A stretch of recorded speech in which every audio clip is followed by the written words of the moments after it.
बिस्मिल्लाहिर्रहमानिर्रहीम। आज यूँ समझे मेरी फैमिली आई हुई है। ये बहरिया टाउन के अफेक्टी हैं और ये जो नौजवान नज़र आ रहे हैं ये जर्मनी में होते हैं, वहाँ से आए हैं। इन्होंने तालीम हासिल की, पाकिस्तान से जर्मनी गए, सॉफ्टवेयर इंजीनियर हैं। इनके पैसे बहुत सारे फंसे हुए थे बहरिया टाउन और यहाँ पर हमारी जो दोस्ती डेवलप हुई फैमिली, वो इनकी वालदा और वालिद साहब से हुआ। तो तकरीबन सारे पैसे हो गए, थोड़ी सी अमाउंट रहती है, लेकिन नौजवान यहाँ आए हुए थे पाकिस्तान, तो उनकी ख्वाहिश थी कि हम यहाँ जाएं जमात के दफ्तर। तो आज हमारे पास मेहमान हैं थोड़ी देर के लिए। बाकी अब पूछते हैं इनकी क्या फीलिंग है, क्या महसूस कर रहे थे, जर्मनी में पैसे फंसा के बैठे हुए थे बहरिया टाउन में। जरा कुछ तारुफ हो आपका। पैसे जो फंसे हुए थे वो मेरे अपने पर्सनल पैसे नहीं थे, मेरे वालिद साहब के पैसे थे। हाँ, ठीक है। तो शुरू में तो बात वही थी कि वालिद साहब भी थे जो कि इफेक्टिव थे और वही जो थे वो बार बार चक्कर लगाया करते थे बहरिया टाउन का। और हमारी रिहाइश जो थी वो नॉर्थ अज़हबाद, और नॉर्थ अज़हबाद से बहरिया टाउन आपको भी पता है कि तकरीबन घंटा 1.5 घंटा का होता है। और वहाँ से वालिद साहब के लिए इस एज में ट्रैवल करना और बार बार जो है वो होता है ना कि आप जलील रुसवा हो रहे हैं वहाँ जाके, तो वो होला के कन्विंस नहीं होती। मेरे वाले को ड्राइविंग भी नहीं आती, तो वो जो है वो किसी तरह बसें पकड़ के वहाँ तक जाया करते। तो अब तो एक अमल था वो, फिर उसके बाद वालिद साहब का इंतकाल हो गया। ठीक है। और यहाँ पे आते हैं ना, यहाँ हमारे पास हाँ, वालिद साहब ने सबसे पहले आपसे कॉन्टेक्ट किया था, रजिस्ट्रेशन की थी। फिर उसके बाद जो है वालिद साहब हर दूसरे रोज फोन करते थे। जी, जैसे आप भाई, कभी आते हमारे थे भाई साहब फोन करते रहते थे। उनका तो बस ये था कि बस पता नहीं क्यों बहुत ज्यादा अंदर से बहुत ज्यादा उनका है, मेरे बड़े मेहनत के पैसे जाहिर है, प्यार के जाहिर है, पैसे, बिल्कुल ऐसे ही है। बहुत उनको ये वही मेहनत के पैसे हैं जो कि मग़फ़िरत करे। और तसल्ली देते थे कि आपके बड़े हलाल पैसे इंशाल्लाह। नहीं और हमने यार टीम में तो भाई ऐसा लड़ झगड़ के निकलना। ये वाकई आसान नहीं था। और वहाँ पे हमने भी पूरा दिन गुजारा है, पूरा दिन। मैं बेटे के साथ बहू भी होती, पूरा दिन हम लोग जमीन में बैठने की जगह जमीन में बैठा थे। मतलब चीखम दहाड़ ये वो करते थे इतना कि हाँ रुक जाइए, आधे घंटे रुकते ये साहब ने वो साहब ने इतना जमीन किया ना। मुझे वाकई में मैंने कहा हम लोग खा के हम लोग बैठ गए थे। फिर मैंने इसे कहा ना, जैसे कहा कि चलो जमात सामने चलते हैं, बस जाते रहे। ये डरते थे कि नहीं वो बस धोखा है और कुछ भी होता, किसी को नहीं दूसरा हम लोगों को अपनी तरह से भी एक अफेक्टिव मिल नहीं रहा था, जो क्योंकि हम लोग जिनके पास जाते थे वो खुद भी एक तरह से रियल एस्टेट एजेंट ही हुआ करते थे।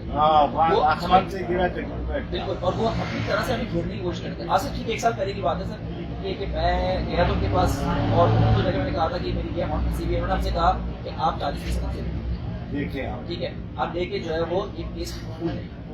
मैंने भी बोला यार मतलब ऐसे कैसे 40% भूल नहीं। फिर मैंने बोला कि यार मतलब मेरे वाले साहब ने इस हमारे में जो कमाई वमाई थी जो मेरा हलाल का था, इस पे तो कोई मतलब दो राय है ही नहीं। तो उस पर मेरे वाले साहब ने बोला कि थोड़ा सा करते क्यों नहीं करेंगे, कोशिश और जगह देखेंगे हमारे सामने के साथ। तो खैर पिछले साल की बात है कि मतलब मैंने अपनी वालदा के साथ आया था, मैंने बोला भाई मतलब ट्राई करके देखें। तो अल्लाह का शुक्र है कि काफी हद तक जो है वो अमाउंट जो है वो रिसीव हो चुकी है।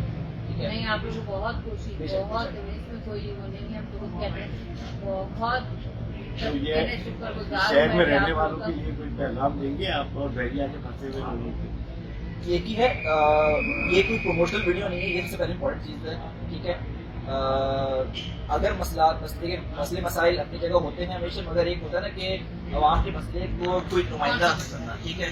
तो उसके लिए मेरे ख्याल में इस वक्त कराची के मसलों के लिए अगर कोई नुमाइंदा अगर मौजूद है तो वो जमात इस्लामी। ठीक है। वरना वही वाली बात है, मेरा मतलब पूरा बचपन जो है वो नॉर्थ अज़हबाद शालमार टाउन में गुजरा है। किस पार्टी के साथ जो है वो हम लोग मतलब एक तरह से उम्मीद आगे बैठे थे, वो जो है वो हम सबको मालूम है कि मतलब वो कहाँ जा चुकी है। तो एक तरह से अगर किसी ने इस मसले के ऊपर फ्रंट पे आके लीड किया है तो जमात इस्लामी है। मैं भी रिकमेंड करूंगा खास तौर से कि जमात इस्लामी पे थोड़ा सा ट्रस्ट करके अपने आप को आगे बढ़ाएं, बजाय इसके कि हम जो है वो चुप रहें। ठीक है। आप कुछ भी करें घर से निकलें, थोड़ा सा बोलते हैं घर से निकलें। ठीक है। तो बजाय इसके कि हम लोग जो है वो होता है ना कि चुप हो जाते हैं और फिर उसके बाद जो है वो बोलने की साथी तरफ हो जाती है। ओपिनियन रखिए अपना, कुछ भी रखिए, ओपिनियन रखिए और जाके सपोर्ट करिए किसी ऐसे को जो कि कहते हैं प्रूवन है। ऑब्वियसली जमात इस्लामी ने मुझे काम बहुत से किया लोग है। यकीन ही नहीं करते थे कि मैं ऐसा नहीं तो मैंने कहा भाई मैं खुद गई हूँ लिया है मुझे पैसे मिले अल्हम्दुलिल्लाह। अगर किसी को एक्सपीरियंस चाहिए हो तो मैं बिल्कुल अपना भी जो है कॉन्टैक्ट नंबर दे सकता हूँ, तो मुझे डायरेक्ट कॉन्टैक्ट कर सकते हैं, ठीक है। तो ऐसी भी मसले की बात नहीं ये करना बाकी पड़ेगा। लोगों को नहीं ट्रस्ट करते ना, बहुत से मैं तो हम लोग नहीं हमें कहते थे, बच्चे भी ये कहते थे नहीं ये झूठ है आप नहीं जाएंगे। कि ये ऐसा एक अचंभा हुआ कि लोगों के एक्सपीरियंस तो मेरी जमातों के साथ बहुत ही डिसअपॉइंटिंग, बिल्कुल ऐसे ही। तो लेकिन जमात इस्लामी ने ऐसा काम किया, सिर्फ यही नहीं हर हाँ, किसी की जिंदगी में। इसका वो भी क्या नाम है इनका रियाज के ना मलिक रियाज, उसके कहते हैं ना कि मुंह में कोई हाथ ही नहीं डाल सकता था उसको। हाँ। तो इनको किसी बड़ी से बड़ी पार्टी हो चाहे कोई भी किसी बंदे को तो नहीं होता था, असल सबको में उससे खरीदा हुआ था। बात है ना बिकने और ना झुकने और ना दबने की। तो हाफिज नईमुर रहमान साहब की क़यादत में जो हम सब काम कर रहे हैं ना, तो असल कुव्वत यही है। आप लोग प्रोटेस्ट भी करते थे ना, तो मैं तभी मेरे भैया आते थे हाँ। बेचारे ना, चले चल मैं जा रहा हूँ आज मैं मुझे याद है, बहुत शुरू से हमारे साथ रहे। तो नाज़रीन, आपने इतने अच्छे लोगों की गुफ्तगू सुनी, और ये वो दोस्त है जिनसे हमारी मेरी तो कम से कम पहली मुलाकात आज यहाँ पर हुई है, और इनके व्यूज़ भी आपने देखे। इस वीडियो को अगर आप तक पहुँचे और बहरिया के आप मुतासिर है या बिजली के हवाले से परेशान है, नादरा के हवाले से, तो ये जगह है जहाँ हम बैठे हैं। जमात इस्लामी का दफ्तर है कराची का, यहाँ मुख्तलिफ हवालों से लोग आते हैं, और हम कोशिश करते हैं कि जिस हद तक भी हो उनके मसलों को हल करें। तो इस उम्मीद के साथ कि आप एक बेहतर कराची इंशाल्लाह 8 फरवरी के बाद देखेंगे, एक अच्छा और रोशन कराची देखेंगे। Wish you good luck, all the best.